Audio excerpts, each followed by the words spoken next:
Greetings, my friends. It is I, Dr. Jimmy, again with my little cat, Lenny. Where are you going, Lenny? Probably going to go off and wreak havoc. Actually, Lenny doesn't wreak havoc. That was more like old Bob. Oh, poor little Bob. I miss her still. It's been more than 2 years now. But Lenny is such a sweetheart. She doesn't wreak havoc. She goes around doing good things and rescuing lost civilizations, because she's Lenny the Wonder Cat. Hooray! All right, this is Dr. Jimmy at your service. And today is the 2nd day of March 2019. Yes, it's been quite lovely weather lately, even back last month.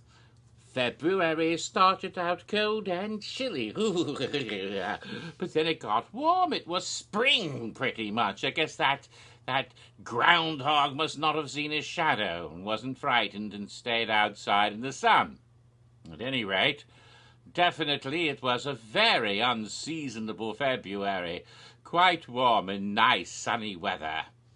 In the last part of the month, it didn't feel like winter at all. Technically, it isn't really spring until the 21st, I believe, of this month. So it's still actually winter. But it's been nice and warm and sunny. It's hot outside. Oh, my goodness. I barely was able to go out. I'm wearing a long-sleeve shirt today, and I went out earlier. And I was, have to get back in the air conditioning.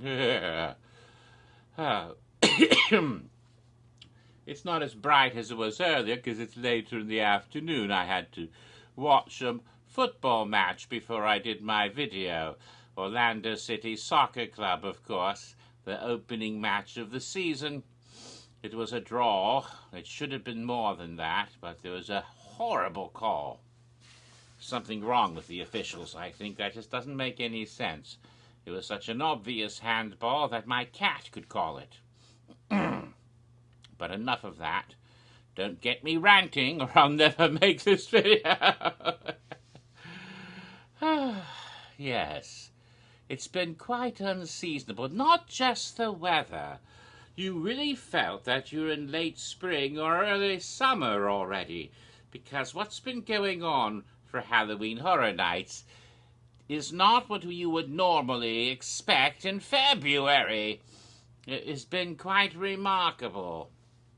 Now, we already knew, well, of course, I should say that Halloween Horror Nights 29 this year, and I'm going to digress and talk about Halloween Horror Nights 29 for a little bit, so bear with me because it's important. Now, we already knew since over a month ago, actually over 2 months ago, in December, we discovered, December 19th if you want to be exact, that Halloween Horror Nights 29 this year would begin on Friday, September 6th, and conclude on the evening of Saturday, November 2nd, I believe. That's all they told us, but it still was quite a bit of information for December. Oh, excuse me.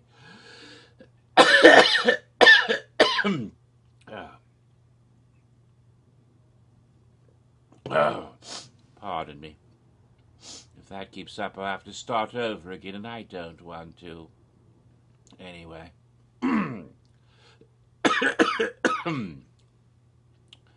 But a couple of weeks ago, and we're talking February, mind you, there was a site update on the Halloween Horror Nights website. An update.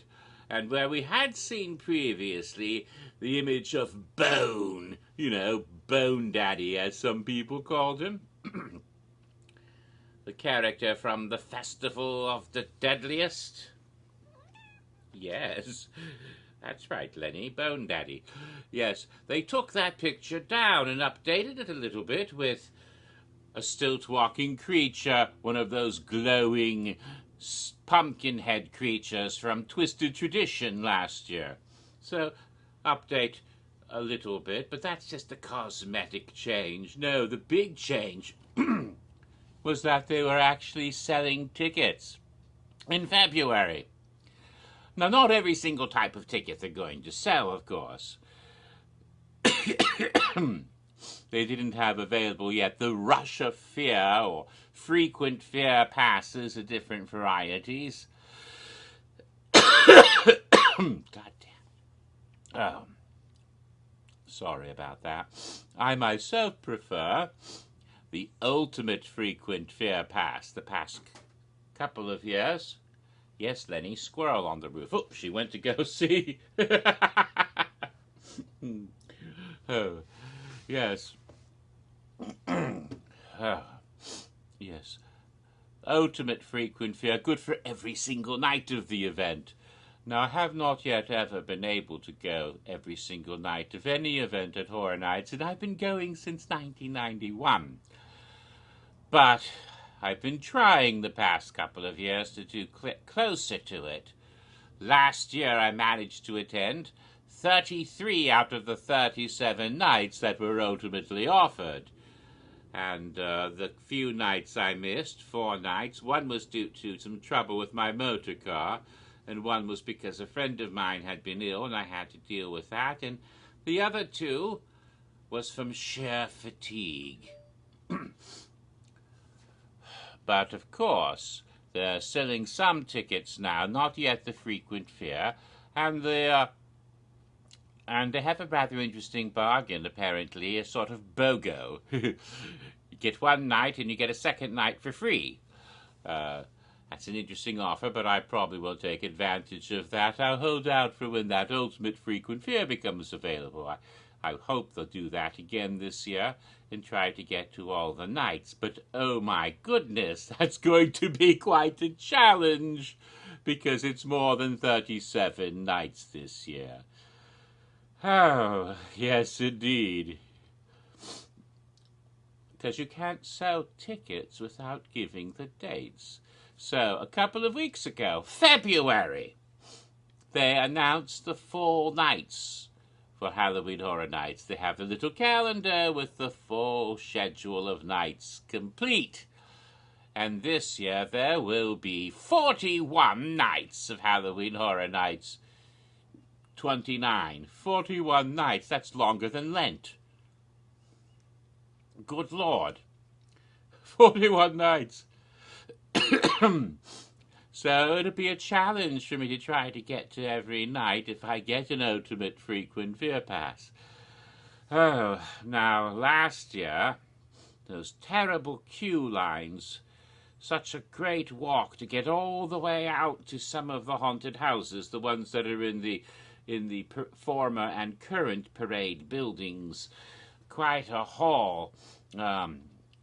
I averaged, according to my health app on my iPhone that gives mileage, I averaged 8 to 10 miles every night at Halloween Horror Nights last year.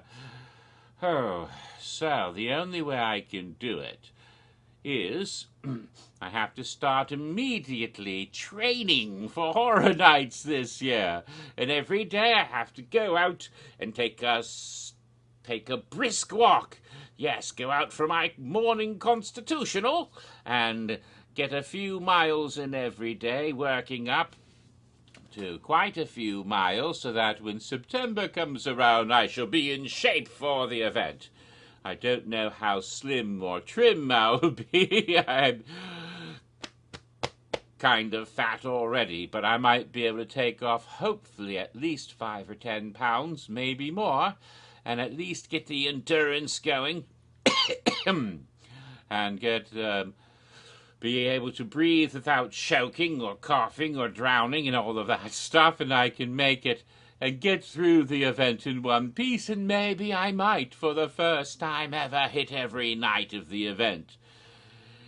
Otherwise, I'll collapse in one of the haunted houses, and I'll be into some unused boo hole, and no one will find me until sometime in November when they come to tear the house down, and they look, oh, that's where Dr. Jimmy ended up. We wondered why he disappeared a couple weeks into the event. What happened to him? It's funny we didn't find him earlier. You'd think the smell would have made it noticeable. Oh dear.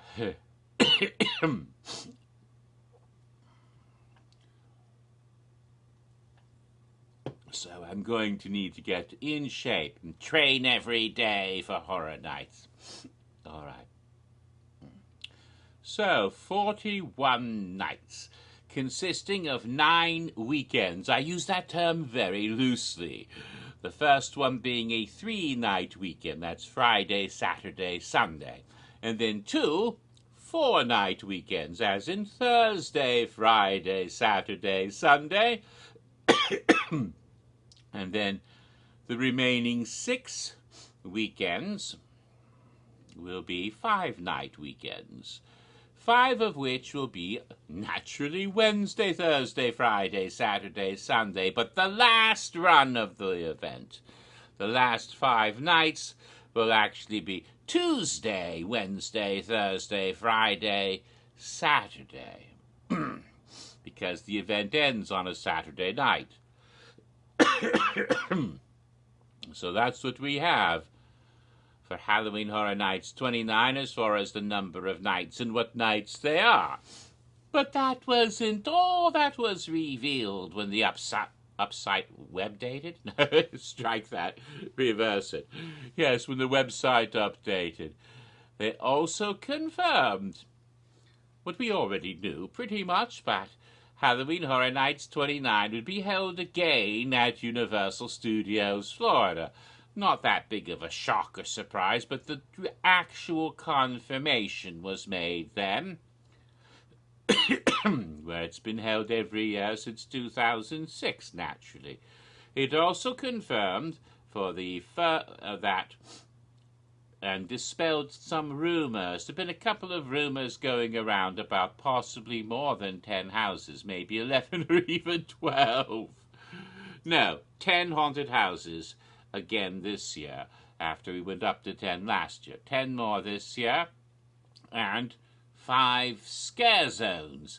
Although I would expect they mean 5 set scare zones. And there may be 1 or 2 of those roaming chainsaw horde type things going on around the park, but they really aren't roaming anymore. They kind of stay in one place. They even have their own background music the past couple of years. They're essentially a scare zone in all but name and set pieces. Yes. No props or scenery, but still pretty much what a scare zone used to be back when they first started scare zones, just characters running around. Oh.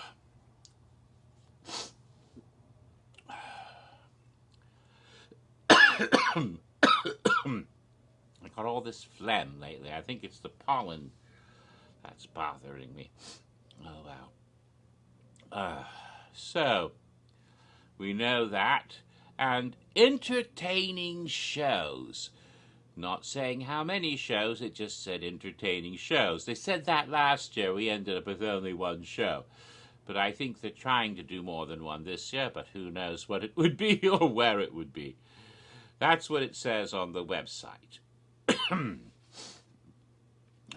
Now, that wasn't all that we discovered a couple of weeks ago, because shortly after the website update, some guests went into the park. Maybe they were getting ready to go to Mardi Gras.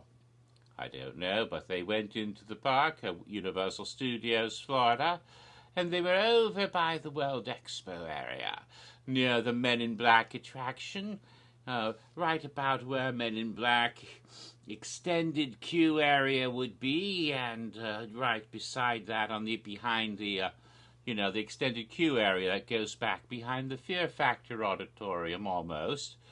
And they were in that area, in the guest area, and they looked up and saw something peculiar through the trees. Why, that almost looks like... No, it couldn't be. Some sort of white, shining edifice through the trees, and sure enough, it was.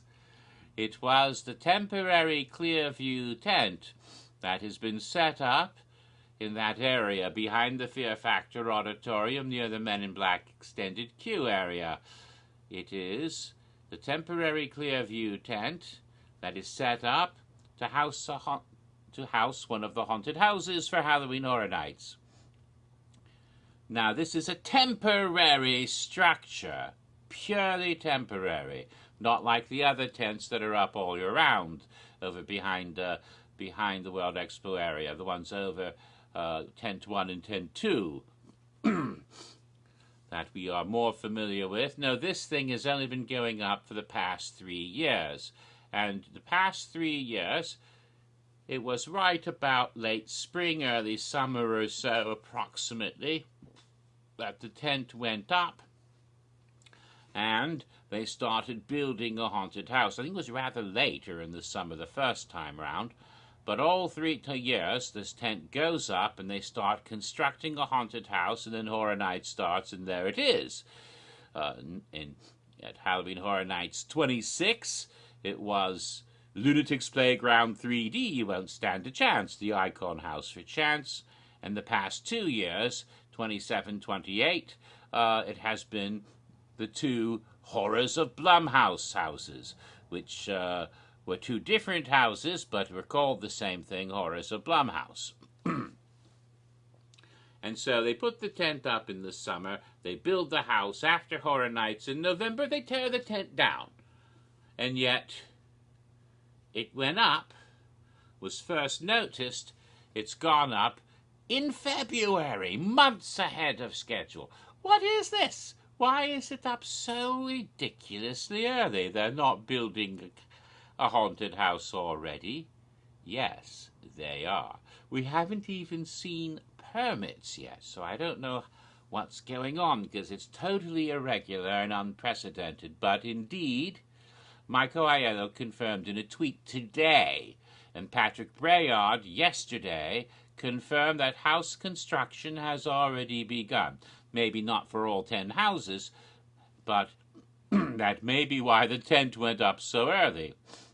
Patrick Brayard did his first construction walkthrough for Horror Nights on March 1st. Wow. That's pretty amazing when you think about it. It's March. The tent went up in February, and now it's March, and construction had already started before March 1st, otherwise there'd be nothing for Patrick to walk through yesterday. So haunted house construction began last month, February. That's never happened before. That's astounding and amazing. And where's the permits? Those usually come out before construction begins. Very mysterious. I mean, we knew the event would start earlier, but it's only a week earlier, not 3 months earlier. But they're about 3 months ahead of schedule. That's amazing. I'm flabbergasted. I don't know what's going on. Maybe they're planning more than we expect. I don't know. But there's more. But this little bit of interesting stuff is not about this year's event, but a weird little glimpse at possibilities, only possibilities, mind you, for next year's Horror Nights. That's right, recently it has been discovered that they've been doing guest surveys, and they do these all the time. It's like, oh, what would be most important for you to see at Horror Nights? And they list all sorts of things, and the guests will rank them, what they think is the most interesting. And I must give a warning, a caveat. These things in these surveys are not necessarily going to be at the event. Many times they've had surveys where they ask about different scenarios, haunted houses, scare zones that have never happened. It doesn't mean this is what they're planning, but it does mean they want to gauge a guest response to that, which also means that they are at the very least considering seriously the possibility of these things, although some of them are impossible. But I'll get to that later. But what they are considering the possibility of, oh my Lord. And this is not for this year's event, but rather for the event that will be called Universal Orlando Halloween Horror Nights 30, which will be held, yes, already 30's coming up, next year in September, I assume, of 2020. Just saying Horror Nights 30 and the year 2020 makes me feel like I've gone through time. At any rate, what's amazing, though, is some of the things they asked about. For example, it's pretty obvious they are actively considering new types of shows. Many different varieties of shows they ask people about, from musical presentations to satirical comedy, dude, to psychological horror shows, all sorts of different things they could present on stage. And I think part of it is, how long are they going to be having Academy of Villains each year? And they want more shows than just that one show. Not everybody digs Academy of Villains. Bill and Ted's Excellent Halloween Adventures apparently done, but they need something to fill that energy. And what would it be? Another musical type show, or another comedy type show, or something else entirely? So they're exploring, hello cat, they're exploring those possibilities in these questions. But there's some other things in there that, oh my God, it's quite intriguing, because it appears that they are seriously considering the possibility of putting a haunted Halloween overlay on existing rides and attractions, which is something that has not happened in Orlando for quite a while. It seems to me the last time they did that would have been in the year 2000. At Halloween Horror Nights 10. That would be about 19 years ago. Next year it would be 20 years after. So they're thinking about doing that, making a horror experience out of an attraction like, say, The Simpsons. Correct? But what's even more intriguing is which attractions they've asked about besides just The Simpsons. Because one of the ones they mentioned was Harry Potter and the Escape from Gringotts. So they are considering, for the first time ever, a possibility of having something spooky in the Wizarding World of Harry Potter during Horror Nights. Of course, I'm pretty certain they can't really have it fully part of Horror Nights. In other words, you're not going to have chainsaws running through Diagon Alley. You're not going to have Jack the Clown pop out in Nocturne Alley, as cool as that might be. They have to keep whatever happens in the Wizarding World in universe. But they could do something scary in universe while Horror Nights is going on. They've done that in Japan a couple of times now. And they're coming up with a scary show for the Harry Potter areas. They just announced the other day a dark arts light show, projection show. Now, they've done projection shows on Hogwarts Castle with the different houses, and they've done a Christmas-themed show. And so at some point, and it doesn't say when this is going to happen. That's very intriguing in the announcement that came out a day or two ago. It doesn't say when. It didn't say what month or date. We have no idea when, but just that it's coming. Apparently in California as well as in Orlando. So there'll be a spooky sort of dark arts in the show, projection show on the Hogwarts Castle. And the image shows the Dark Mark, you know, the sign of the Death Eaters, projected on the castle. I can imagine there would be Dementors flying around and all sorts of wonderful things they could do with that. A spooky, scary, dark Harry Potter show. Now, would that coincide with Horror Nights? Oh, wait.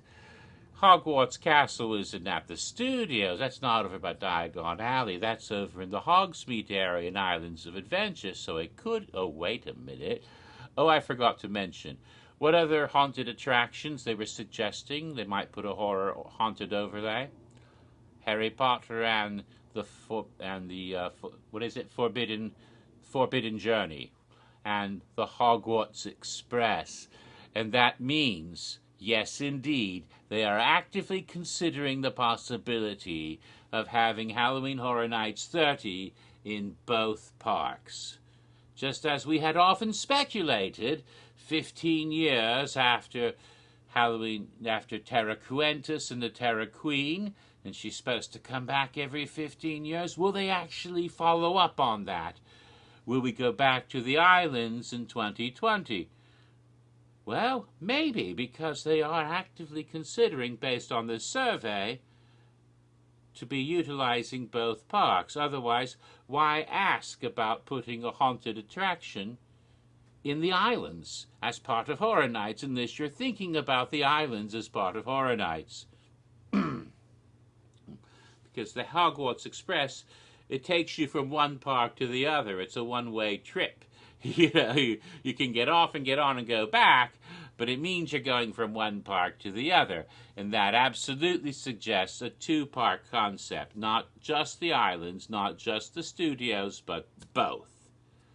Of course, as I said, not everything in the surveys will happen, because frequently they ask about things that they won't ever actually do, just to gauge response. But this does suggest that they're thinking about these things.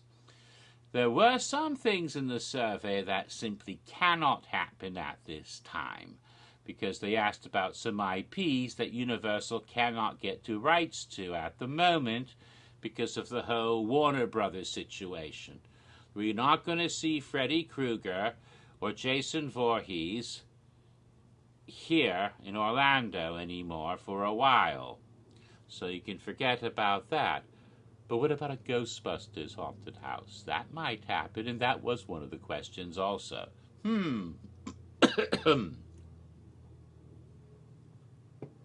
Interesting. All right.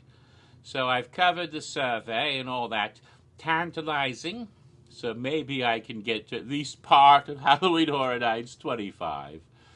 But, sort of themed to what I was just talking about, the Terra Queen and all of that, today's t-shirt of the day is from Terra Cruentus.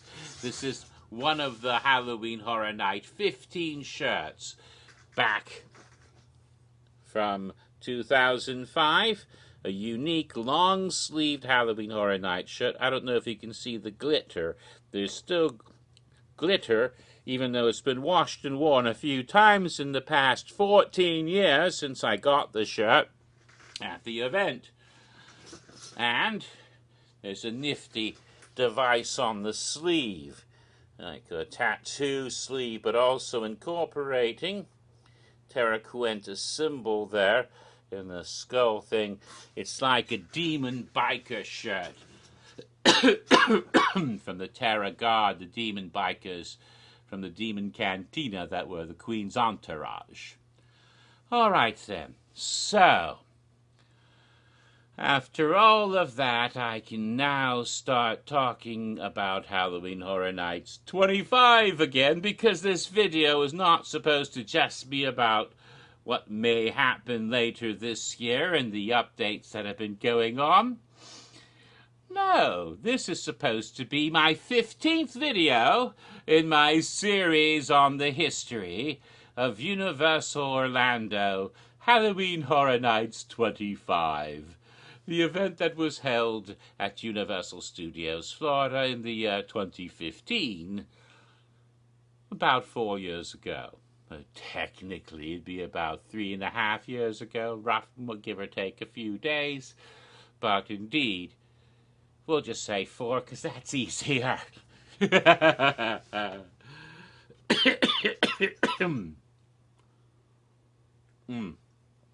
So, and the last video, I finished talking about the first scare zone of the event, which I believe was Scary Tales Scream Punk. But there was one little bit that I forgot to mention when I covered the history of the whole franchise, the whole original franchise of Scary Tales. And let me find this for you to make sure.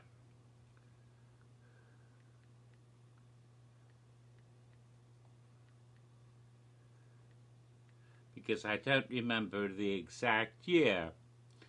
I need to double check. Yes, that was it. Yes, in 2014. In 2014, Scary Tales became the first original house concept from Orlando to go overseas. And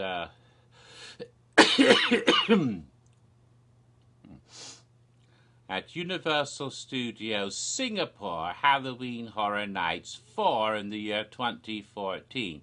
That was the year, I believe, they had the demon minister of horror, who had been a military officer, Jonah Goodwill, who became a demon.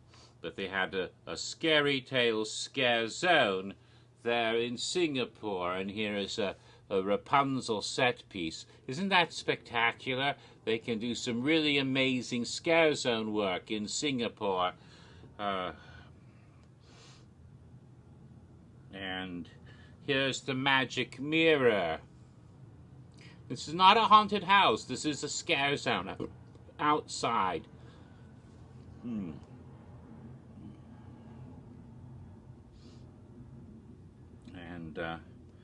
let's see.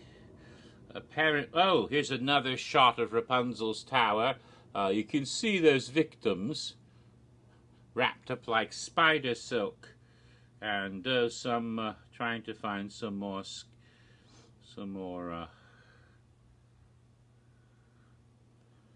pictures from that particular scare zone.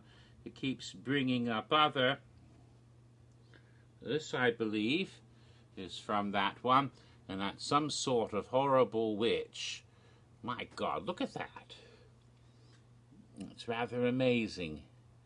There's a huge humpback witch, and oh, this is a good one. I would have loved to see this in Orlando.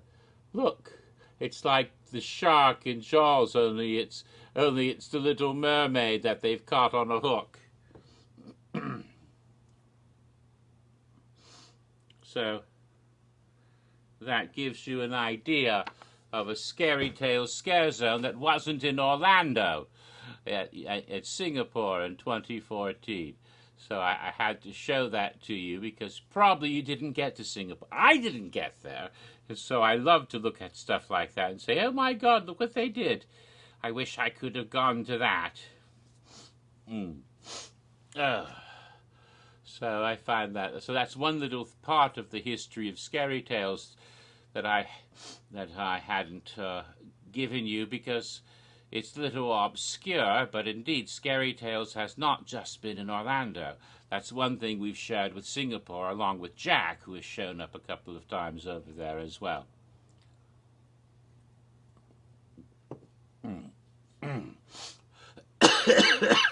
Excuse me.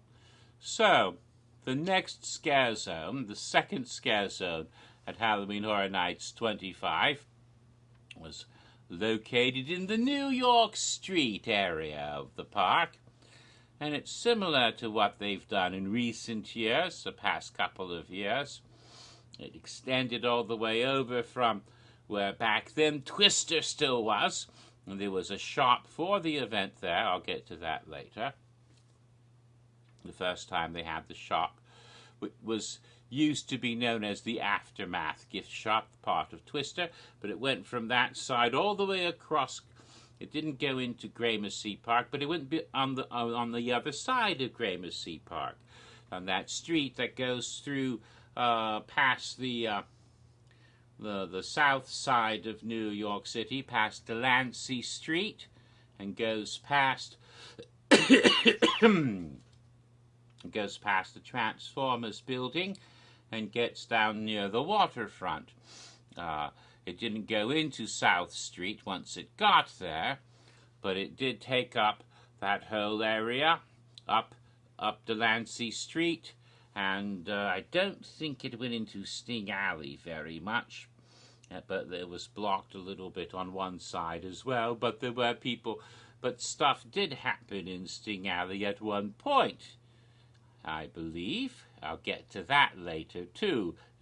That wasn't the scare zone of it. So there's lots of people running around and throughout the entire area of New York. And Delancey Street was definitely utilized, as well as that street that runs alongside Gramercy Park in front of those house fronts. And of course, the main drag all the way past Finnegan's, all the way up to where back then the Beetlejuice Theater still existed, so just before that point. So pretty much all of New York was used for this scare zone. And as I mentioned before, Halloween Horror Nights 25 scare zones were all retrospective. This, of course, also featured a property, not an IP, but a original house concept that has been one of the most popular and has come back time and time again for Horror Nights, and is one of the all-time great original house franchises.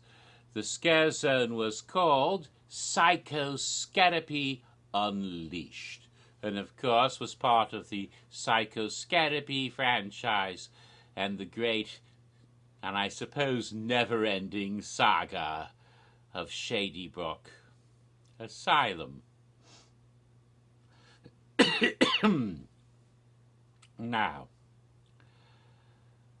having a haunted house based on a mental institution and inmates going crazy, well, that's a little bit controversial sometimes. Some of the people who have mental disabilities and mental illnesses get a bit put out by being represented in the media and in horror movies as dangerous lunatic.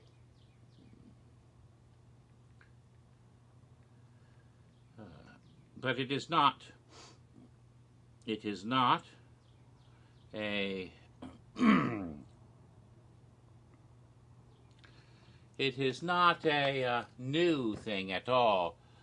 I think the first time it was touched on in horror was in Edgar Allan Poe, one of the people who first came up with the idea of tales of mystery and imagination, as he put it, but basically horror fiction in the United States. Some of the first little short stories of terror. He definitely came up with the first whodunits and detective fiction, mystery fiction. But he wrote a creepy little story that was actually a bit more humor and satire than horror, but being Poe, of course, it gets lumped into the genre anyway. And it was called The System of Dr. Tar and Mr. Feather.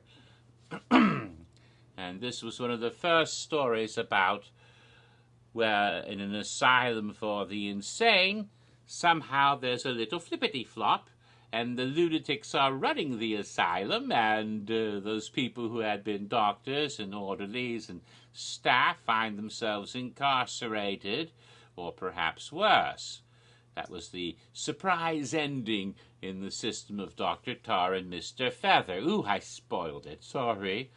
It's not the only time that's happened. There have been all kinds of movies and films with that sort of twist. Oh, this guy was actually an inmate all along. Whether it's Leonardo DiCaprio or whoever the guy was. I forget the name of the actor. He would be a German in Der Cabinet das Caligari, which is one of the very first horror movies ever made back in the very early part of the 20th century. By Fritz Lang, I think it was. Or was it Murnau? No, Murnau didn't do that. I think it was Lang. Well, it doesn't matter who made the movie. It's a German movie, an old expressionistic German horror and silent. And the surprise ending was, oh, your hero's a lunatic who's been in an asylum the whole time, and the whole story you saw was his delusion. That sort of thing's been done quite a lot. So the idea of flipping your expectations. So Psychoscareapy is a franchise which posits that we have a lovely, venerable old hospital for the mentally nervous. But I think we need to point out that it's not just an asylum for people with mental illness. It is an asylum for the criminally insane. And there's a difference. I think I've said this before. Because when you're talking about sane people who don't have mental illness, is it stigmatic to mention criminals and robbers and bank robbers and racketeers and gangsters who also are sane? You can't assume that every sane person commits crimes. Therefore, you can't assume every insane person commits crimes. So if you have something about a prison, that shouldn't be insulting to people who aren't insane. So if you have an asylum for the criminally insane, well, that specifically categorizes those criminally insane people who commit crimes, as opposed to law-abiding insane people like me, who would never commit a crime. Because then you get in trouble, and and mommy wouldn't give you your candy anymore. No. Oh. So... And there's lots of wonderful inspirations for that as well, and I cannot help but assume that one of the high inspirations for Shady Brook Asylum is perhaps one of the most notorious asylums for the criminally insane in popular culture.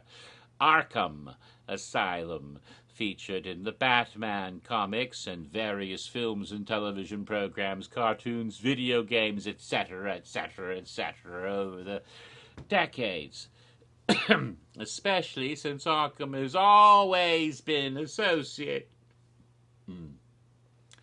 with its most notorious inmate, a certain happy-looking fellow who likes to grin a lot.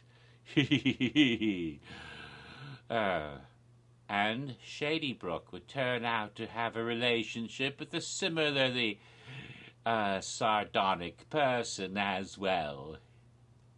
Such a happy fellow. Looks quite cheerful. Big, happy grin on his face. Oh, what's that? A pointy knife? Ah! Yes, exactly. Well,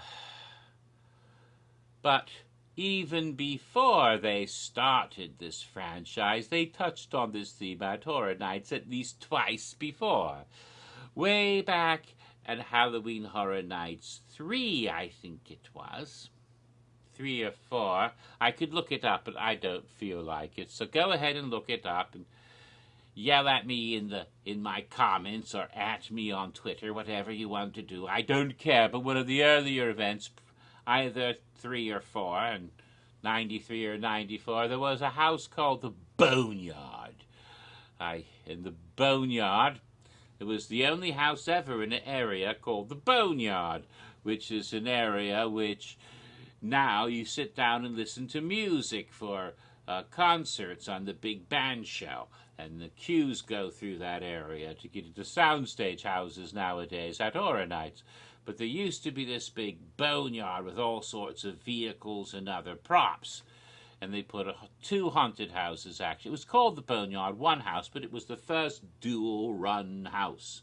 So it had one area that you could go through, and you could go on the queue and go through the second run if you liked. 2 different walkthroughs of the house. And one side of it featured a creepy asylum-type situation with, interestingly enough, a mad evil clown. Not one that we've seen more recently. This was just a proto-Jack, perhaps. Because we've had a lot of evil clowns in Horror Nights well before the year 2000, especially in those midway of the bizarre scare zones. But there was a creepy clown in that house and was situated in an asylum. More interestingly, and I think it was 1999, There was a house called Insanity, which was in one of the sound stages that was set in a mental institution where the patients ran amok. And this was perhaps one of the most frightening houses in my experience. And I've gone through all of them, remember, in Orlando at least. And that one had a wonderful opening. It was pulsed, where you ended up in total darkness with a handful of people, and then vicious dogs start snarling and growling and biting at your ankles. Well, it's someone grabbing it with, I don't know, dog puppet mask? I have no idea. You don't really see them. You just feel something tugging at your ankles and growling and snarling, and it freaks you out. Then you go through the house with all the crazy inmates, and it's quite wonderful. So they did have some predecessors, but it wasn't until 2003 at Islands of Adventure, where an awful lot of construction has been seen lately. If you go to the Discovery Center at Jurassic Park along the waterfront, they've torn it all up lately. They're going to do something there, something new apparently, but in 2003, that's where you went into a haunted house called Psychoscareapy. It was the first Psychoscareapy that opened. It was the best house, in my opinion, of Halloween Horror Nights 13. Certainly a highlight. Is the one that sticks in my mind. It has become, of course, probably one of the most popular because they kept doing, you know, the franchise was so cool they kept going back to it. And it was inspired in part by another popular fiction. You've probably seen the movie with Jack Nicholson. Coincidence? He also played the Joker once. Jack Nicholson in a different movie, a much earlier movie, One Flew Over the Cuckoo's Nest, which takes place in a mental hospital. That's not even a horror film, but there is a horrifying character named Nurse Ratched.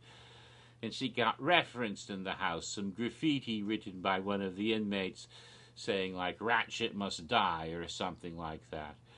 And they're creepy, wonderful characters. And the first thing you see when you go in is a nurse that has a pair of scissors in her eye. And there's doctors that have been attacked and crazy patients running around. It was just delightful. But I'm not here to talk about that house. So I'll go crazy and I'll start describing that. And I covered that house when I did Halloween Horror Nights 13.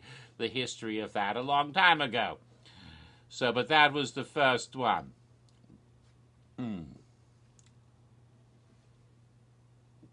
As far as I know, there was no intention of doing it the following year, but Shady Brook was all over the website. They had a crazy sort of character, a lunatic, as the promotional presenting character, I guess you want to call him. He wasn't the icon. He appeared in all the merchandise, all the advertisements. He was featured on the website, the brochures, even on one of the T-shirts.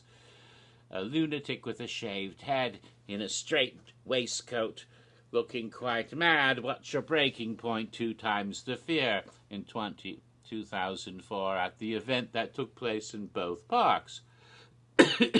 I understand that some people from the mental illness community in Orlando protested. Some have told me he was meant to be the actual icon. I don't know. I don't think that's true. He was, however, used as an icon that very year in Spain because they were doing horror nights in Spain for 5 years. 2004 was the last year that Universal owned a park called, at that time, Universal Studios PortAventura. After it got sold, it just became PortAventura, and they continue having a Halloween event every year, but the last time Universal was involved, and therefore, as far as I'm concerned, the last time it was Horror Nights was in 2004.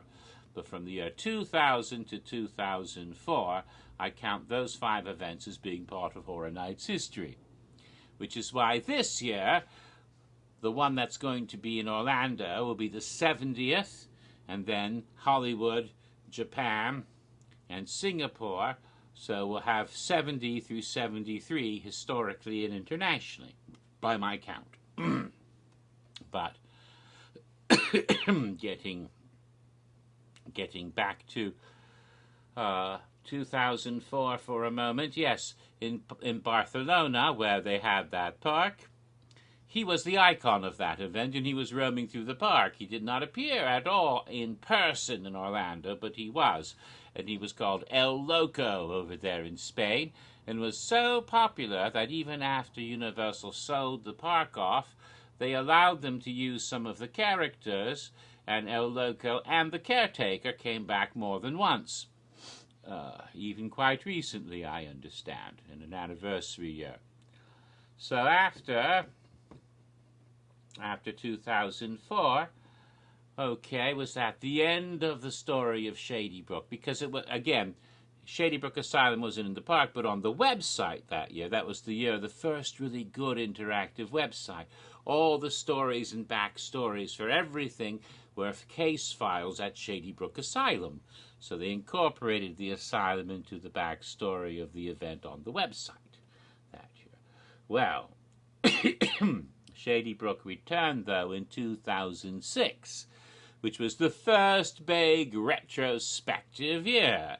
2006 at Sweet 16, Halloween Horror Night 16.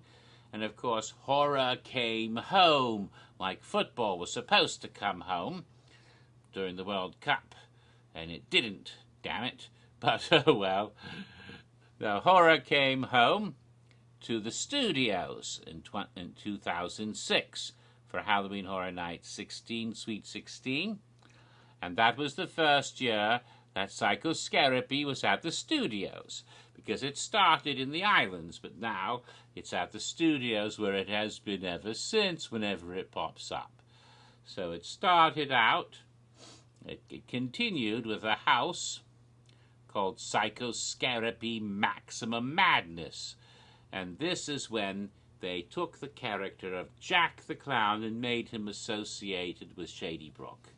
And we discovered for the first time that this is where Jack had been incarcerated when he had been captured after having been a serial killer of young children, and after he'd escaped or after he was set free, which I'm not quite sure which happened, he was working for Professor Oddfellow after that. So it was during his mortal lifetime. He had been a patient at Shady Brook for a while.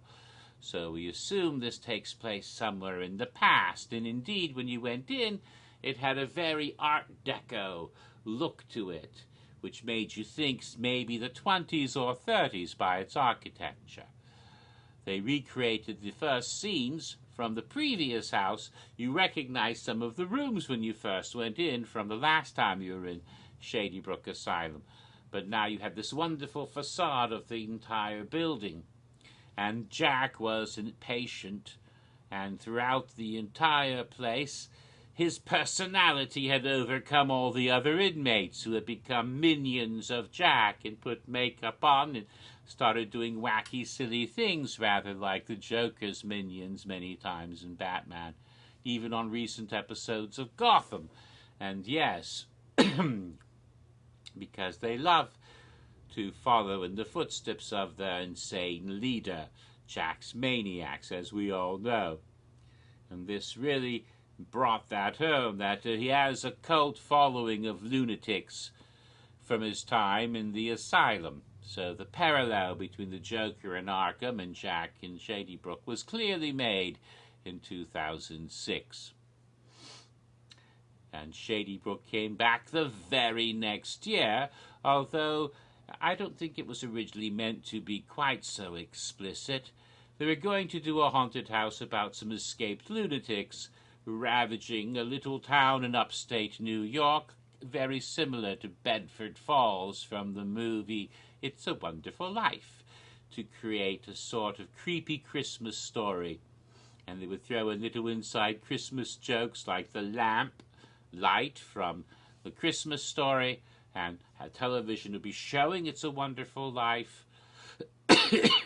Only now these lunatics would come in and start wreaking havoc in the holidays. It was going to be called Silent Night, Psychotic Night, and referencing many different movies where an escaped lunatic dresses like Santa, from the original Tales from the Crypt all the way up to the Silent Night, Deadly Night, and dozens of other movies and stories of the similar theme. However, the title they chose was a bit too close to Silent Night, Deadly Night. I think there were some, phone calls from attorneys saying, hey, can't use that title. Or perhaps it was Universal's own attorneys, when they looked at it, legal. This is getting close to someone else's trademark. Let's give it another name. Well, let's use the name we have. And they called it Psychoscareapy Home for the Holidays. And if it hadn't been meant to be Shady Brook before, now it definitely was. And so the bus that crashes and the escaped lunatics come out and start going through this little town. You can see on the side of the vehicle it reads Shady Brook Asylum, so they're escaped Shady Brook inmates. And from that time forward, I got it into my head that Shady Brook Asylum must be located somewhere in upstate New York. And for years, all the evidence pointed to that. And definitely in this particular house was meant to be in that state because there was a map. When Jack went around the countryside gathering exhibits for his Carnival of Carnage in 2007, it showed what part of the country they all came from. Dead Silence from somewhere in Canada. And Jason was from New Jersey, because that's where Camp Crystal Lake is located, in Blair, New Jersey. And Springwood is in Ohio, for example, I believe. And, of course, Leatherface was in Texas.